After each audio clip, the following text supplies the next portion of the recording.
Hello, beautiful people. I am Valencia King, and this is Real Talk Sports. Listen, we're going to get into it because it's not the most happiest ending for the Dallas Mavericks.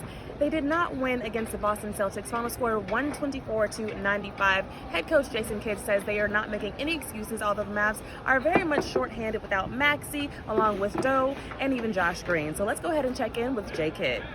Well, that's never been an excuse. We won't use that as an excuse. We didn't shoot the ball well. We didn't play well. It happens. We just came off the road. A lot of times that first game home is tough. We got another one coming up here against New Orleans, who is playing well too. So we have a tough stretch here. We don't have the stretch that we just went through. We're playing better teams, and so we got to be able to execute. We got to be able to make shots, and if we're not making shots, we got to figure out how to play a little bit better defense. All right, see how we just did a change of scenery, because that is exactly what Jaden Hardy did. He came in the game 15 minutes and 5 seconds and scored 15 points. It was really and truly, sincerely a Hardy party. I got a chance to ask him about his family background and what gives him that stability and how he never doubts himself. How I stay ready, really just continue to work, going in, staying late at nights in the gym, going in early in the mornings, and just working on my game, staying confident in my abilities. Never have I once ever doubted myself or felt like that I wasn't good enough. So I just continue to stay humble, continue to stay in the gym and put in work and listen to the coaches, the players that's already ahead of me, just learning from them. So that's really what it is. When you say you haven't ever doubted yourself, how much of that comes from having that solid family background and support system? That means a lot, just having that family support. And even with these guys with the team, the players, they show me, they push me, they accept me. So it feels good to just have somebody like there that just want to see you do good when you get out there. So.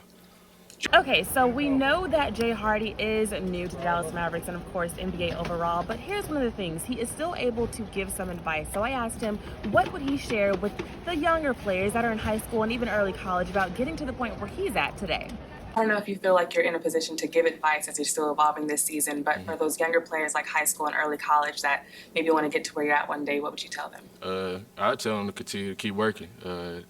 Don't let nobody tell them what they can't or can't do, and then just having faith in God. Really, just put all your faith in God. Continue to work, and that's what I would say. Continuing our conversation about Jaden Hardy, I asked Spencer Dinwiddie what he's seen from him thus far, as again, he had 15 minutes, which is the most minutes we've seen from him in quite some time. We saw a little bit more from Jaden tonight. Just from your perspective, what have you guys been seeing from him? He definitely has got a lot of boogie to his game.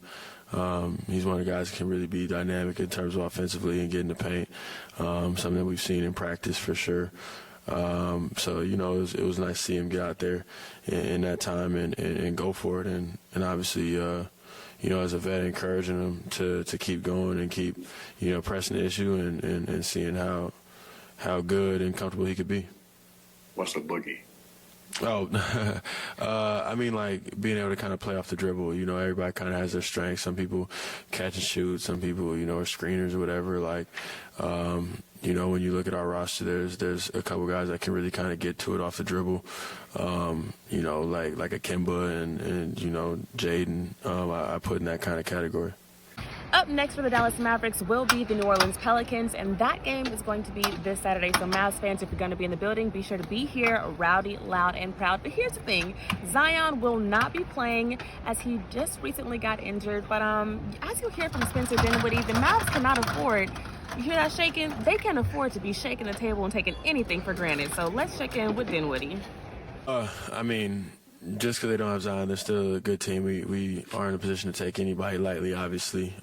We dug ourselves a hole, dropped, 4 or 5 games we should have won, up 20 and things like that, and had to get a 7-game win streak just to get kind of back in the thick of things, right? So we can't afford to revert back. Obviously, losing to the Celtics on paper isn't the most terrible loss in the world. You'd just rather have a more cohesive showing and a better defensive showing, of course.